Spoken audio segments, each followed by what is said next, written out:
Hi, I'm Thorn Bishop, and welcome to Top Secret Inc. Today we're walking through issue number 4 of Harley Quinn, Volume 1, Preludes and Knock Knock Jokes by DC Comics. Now, just take a seat and enjoy the ride. This issue starts differently. We got a super sexy Catwoman on top of a bowling alley roof, because apparently even cat burglars need to work on their spare game. She makes her way down to ground level and finesses her way into a locked building like a professional she is.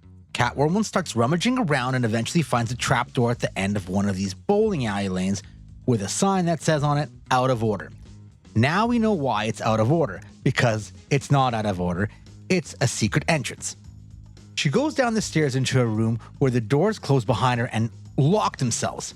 There's a button on the far wall. Hey, it's a hidden elevator. After pressing it, she rises dozens of floors and another wall splits in half, revealing, you guessed it, Harley and several other hot chicks. Apparently, it's party time.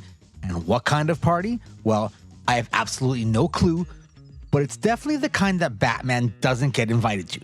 Harley calls over Catwoman and introduces her to the body doubles, two knockout female hit women who are really annoying to listen to, but still look absolutely great. Even Catwoman is impressed with their chatter. Then we're introduced to two of Lex Luthor's female aides from the White House. Remember, at this time in DC Comics, Lex Luthor was president. They look pretty good too, because apparently evil corporations have excellent hiring standards for attractiveness. Remember that. Jewel pulls Harley aside and tries to get the details on Mr. J, and when the big wedding day is going to happen.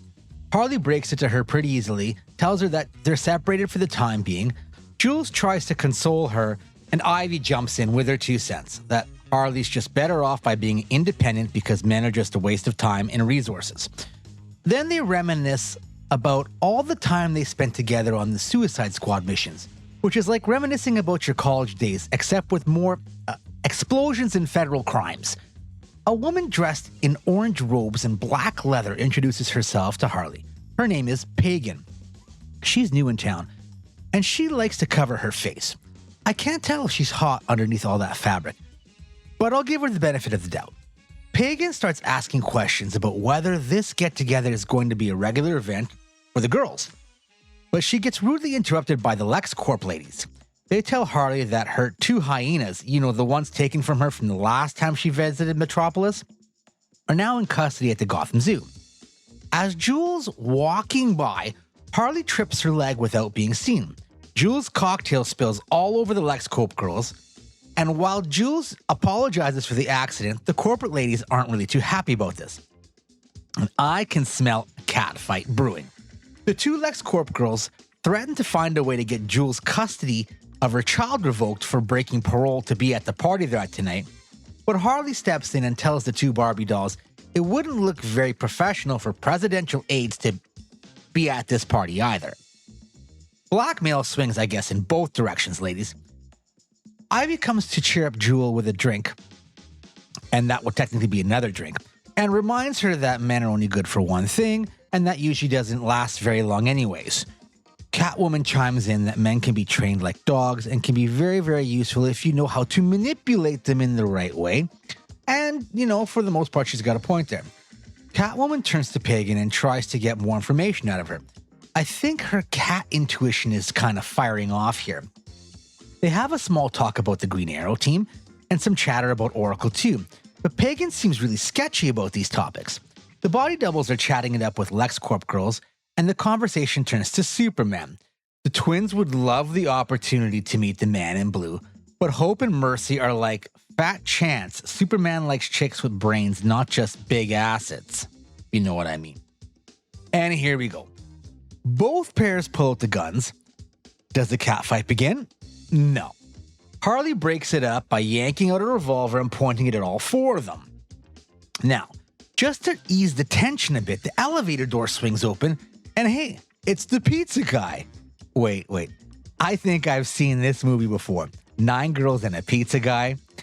I don't think that one won any awards. We cut to the entrance of Oscar Cartwright's mansion now, where the security guard is talking to Oscar's former bodyguards. You remember, they got fired for incompetence after letting Two-Face kidnap him and his wife. And now that they've been hired by Happy Jack to find Harley, Oscar's apparently the best lead that they've got, if not the only lead. Then, a very attractive woman with a badge shows up claiming she has an appointment with Mr. Cartwright. Her name, overhearing it, is Dr. Carrie Cispasso, and she enters past the gates. Outside, a black car rolls up, and hey, it's Happy Jack, looking for intel on how the search is going. The guys try lying about not being able to enter the house, and Happy Jack just laughs at them. Basic biology, boys, he says. Dr. Cispasso works for me. She's former FBI, and when she's done here, she'll be working with the both of you. So, now we head back to the party. The pizza delivery guy's having an interesting time, let's say that. The ladies have him strung upside down like a piñata, and they're just spinning him around. I can tell you this is definitely like the other movies that I've seen involving pizza guys in this scenario.